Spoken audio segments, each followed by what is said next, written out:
वनरक्षक वनसेवक भरती 2026 महाराष्ट्र। नमस्कार विद्यार्थी मित्रांनो, तुमच्यासाठी अतिशय आनंदाची बातमी घेऊन आलाय। वनरक्षक वनसेवकांची मोठी भरती येणाऱ्या दिवसामध्ये निघत आहे। वनरक्षकच्या 966 प्लस जागा सध्याच्या कंडिशनला रिक्त आहे आणि वनसेवकाच्या 12,991 जागांसाठी याच्या अगोदर शासनाने मंजुरी या ठिकाणी देण्यात आला आहे। तर जवळपास 14,000 प्लस जागांसाठी वनरक्षक वनसेवकांची भरती या ठिकाणी निघत आहे आणि शिक्षण 10वी 12वी पास लागणार आहे। महाराष्ट्रातील आपण कोणत्याही जिल्ह्यातले असाल तर महिला उमेदवार पुरुष उमेदवारांना फॉर्म भरता येणार आहे वनरक्षक वनसेवक भरतीमध्ये। आणि भरपूर विद्यार्थ्यांचे वारंवार एकच कमेंट होती की सर वनरक्षक वनसेवकांची भरती कधीपर्यंत पडणार आहे, कोणत्या महिन्यापर्यंत पडणार आहे आणि त्याचबरोबर आपल्याला तयारी कशा प्रकारे करायची, त्याचबरोबर आपल्याला ग्राउंड झालं, अभ्यासाचं नियोजन झालं, या सर्व गोष्टीबद्दल आपण आजच्या व्हिडिओच्या माध्यमातून बोलणार आहे। मेन म्हणजे वनरक्षक वनसेवकांची भरती कधीपर्यंत पडणार आहे, कोणत्या महिन्यामध्ये पडणार आहे याबद्दल सुद्धा तुम्हाला माहिती सांगणार आहे आणि एक अपडेट सुद्धा मी तुम्हाला या व्हिडिओच्या माध्यमातून दाखवणार आहे। तर आजचा व्हिडिओ खूप महत्त्वाचा होणार आहे, व्हिडिओ शेवटपर्यंत बघा आणि व्हिडिओला आताच लाईक करा। नमस्कार विद्यार्थी मित्रांनो, माझी नोकरी कॉर्नर यूट्यूब चॅनलवर मी गोपाल अनखळे तुमचं सर्वांचं सहर्ष स्वागत करतो। तर मित्रांनो, व्हिडिओचा थंबनेल बघून तुमच्या लक्षात आलं असेल की आपला व्हिडिओ कोणत्या टॉपिकवर होणार आहे। व्हिडिओ सुरू करण्याच्या आधी आपल्या यूट्यूब चॅनलला सबस्क्राइब करा, जेणेकरून प्रत्येक भरतीचे अपडेट तुमच्यापर्यंत सर्वात आधी पोहोचेल। जास्त करून वनरक्षक वनसेवक भरतीबद्दल वेळोवेळी अपडेट मी तुम्हाला आपल्या यूट्यूब चॅनलच्या माध्यमातून देत असतो। व्हिडिओ सुरू करण्याच्या अगोदर सर्वांना एक रिक्वेस्ट आहे, तुम्ही आपला व्हिडिओ कोणत्या जिल्ह्यातून पाहून राहील नक्की कमेंट बॉक्समध्ये सांगा, जेणेकरून मला सुद्धा अंदाज लागणार आहे की आपला व्हिडिओ कोणकोणत्या जिल्ह्यापर्यंत पोहोचू राहिला।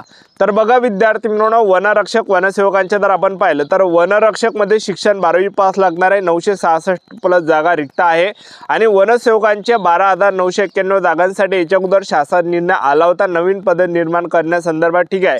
तर वनसेवक पदासाठी जे शैक्षणिक पात्रता लागणार आहे, तर वनसेवक पदामध्ये फक्त एक अट आहे की वनसेवकमध्ये महिला उमेदवार पुरुष उमेदवारांना 10वी 12वी पासवर फॉर्म भरता येते, यामध्ये उच्च शिक्षण लागणार नाही। एक लक्षात ठेवा, त्यांनी शासन निर्णयामध्ये दिलेला आहे की वनसेवक पदामध्ये उच्च शिक्षण लागणार नाही म्हणून, ठीक आहे, शासन निर्णयामध्ये दिलेला आहे। त्यामुळे जे काही वनसेवकाचा पद आहे यामध्ये 10वी 12वी पास झाले विद्यार्थ्यांना फॉर्म भरता येणार आहे। ज्यांचं ग्रॅज्युएशन वगैरे झालं, त्याचबरोबर पोस्ट ग्रॅज्युएशन झालं, अशा विद्यार्थ्यांना उच्च शिक्षित विद्यार्थ्यांना फॉर्म भरता येणार नाही आणि वयोमर्यादा 18 ते 38 वर्षापर्यंत असणार आहे त्या पदामध्ये, वनसेवक पदामध्ये। आणि पगार 15,000 ते 47,600च्या दरम्यान असणार आहे। गड्ड स्वरूपातलं ते पद असणार आहे वनसेवकांचं, ठीक आहे। आणि त्याचबरोबर वनसेवकांची जी भरती आहे, पहिले वनरक्षकची भरती निघणार आहे। वनरक्षकची भरती निघाल्यानंतर जे विद्यार्थी मित्रांनो वनसेवकांची भरती पाहायला भेटणार आहे।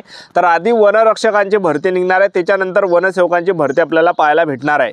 आणि वनरक्षकमध्ये जर आपण पाहिलं तर वनरक्षकमध्ये 12वी पास लागते, महिला उमेदवार पुरुष उमेदवार फॉर्म भरू शकता वनरक्षकमध्ये आणि 12वी पासवरच फॉर्म भरता येते आणि जास्त शिक्षण झालं असेल तरी सुद्धा आपल्याला वनरक्षकमध्ये फॉर्म भरता येते। आता वनरक्षकच्या जागा किती आहे ते तुम्हाला सांगून देतो। तर बघा विद्यार्थी मित्रांनो, चंद्रपूर जिल्ह्यासाठी 46 जागा रिक्त आहे, गडचिरोलीमध्ये 217 जागा रिक्त आहे, नागपूरमध्ये 87 जागा रिक्त आहे, अमरावतीमध्ये 267 जागा रिक्त आहे, यवतमाळमध्ये 68 जागा रिक्त आहे, प्रभुवंशमध्ये 1 जागा रिक्त आहे आणि पुणे जिल्ह्यामध्ये 16 जागा रिक्त आहे आणि धुळेमध्ये 218 जागा रिक्त आहे, नाशिकमध्ये 68 जागा रिक्त आहे, छत्रपती संभाजी महाराज नगरमध्ये जर आपण पाहिलं तर जवळपास या ठिकाणी 50 जागा या ठिकाणी रिक्त आहे। त्याचबरोबर ठाणेमध्ये 291 जागा रिक्त आहे, कोल्हापूरमध्ये 29 जागा रिक्त आहे। तर एवढं काही जागा सध्याच्या कंडिशनला वनरक्षकमध्ये रिक्त आहे। आणि वनरक्षकमध्ये जे वयोमर्यादा लागणार आहे तर यामध्ये 18 ते 27 वर्षापर्यंत फॉर्म भरता येणार आहे। मागासवर्गीय कॅटेगरीचे असाल तर 18 ते 32 वर्षापर्यंत आपल्याला फॉर्म भरता येणार आहे, ठीक आहे। आणि त्याचबरोबर वनरक्षकमध्ये निवड प्रक्रिया जर पाहिलं तर पहिल्या टप्प्यामध्ये आपलं यामध्ये काय पेपर आहे, 60 प्रश्न परीक्षेला विचारले जातात, एका प्रश्नाला 2 गुण आहे, 120 मार्काचा पेपर असणार आहे, 60 प्रश्न परीक्षेला विचारले जाणार आहे।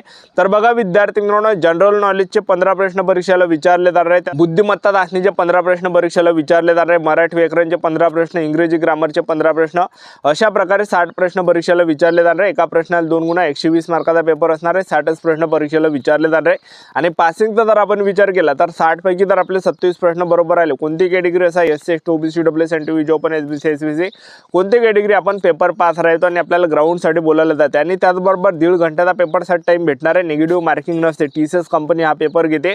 तर बघा विद्यार्थी मित्रांनो, वनरक्षकची आपल्याला तयारी कशा प्रकारे करायची मी तुम्हाला हे नाही करणार आहे मोठमोठे विकत तुम्ही बॅच विकत घ्या, अकॅडमी वगैरे लावा, हे कधीच म्हणणार नाही। एकच सांगणार आहे, एखादं वाचनालय पकडा, तिथं सेल्फ स्टडी करा आणि आपल्याला वाचायचं का आहे, जे झालेले प्रश्नपत्रिका संच 2023 मध्ये ज्या शिफ्टमध्ये झालेले जे काही सर्व प्रश्नपत्रिका संच आहे ते सर्व वाचून काढा आणि 2019 ला सुद्धा झालेले काही प्रश्नपत्रिका संच वाचून काढा त्यातलेच काही प्रश्न परीक्षेला रिपीट येणार आहे। TCS कंपनी काय करते, झालेले जे काही प्रश्नपत्रिका आहे त्यामधले काही प्रश्न परीक्षेला परत रिपीट करते किंवा त्याच्या रिलेटेड करते, लक्षात ठेवा। त्यामुळे तुम्ही भलतं एवढं मोठं पुस्तक वाचाल पण त्यातलं एवढं मोठं होणार नाही, लक्षात ठेवा। सांगायचं एवढंच पुस्तक वाचा, पण म्हणजे जे महत्त्वाचं आहे, जे इम्पॉर्टंट आहे, जे परीक्षेला विचारलं जाणार आहे ते वाचा, ठीक आहे। कारण की तेच प्रश्न परीक्षेला विचारले जाणार आहे, तुमचा स्कोर वाढणार आहे त्या ठिकाणी, ठीक आहे। तर अशा प्रकारे अभ्यास करा, सेल्फ स्टडी करा। एखादं वाचनालय पकडा गावातलं तर तिथं अभ्यास करा। आपल्या गावामध्ये वाचनालय नसेल तर आपल्या गावापाशी एखादं गावखेड असेल 1-2 किलोमीटर अंतरावर, तिथं वाचनालय असेल, तिथं अभ्यास करा। सायकलने येणं जाणं करू शकता, ठीक आहे। आणि ग्राउंडचा जर आपण विचार केला तर बघा विद्यार्थी मित्रांनो, वनरक्षकमध्ये एकदम टफ ग्राउंड आहे, लक्षात ठेवा।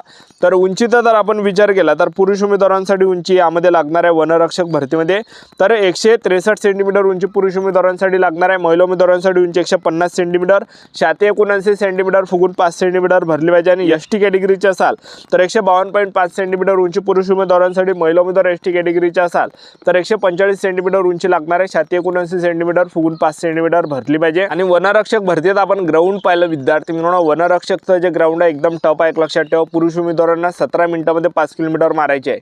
5 किलोमीटर रनिंग जर आपण 17 मिनिटांमध्ये मारली तर आपल्याला 80 मार्क भेटणार आहे। पैकीच्या पैकी जसा टाइम वाढणार आहे तसे कमी मार्क्स भेटणार आहे।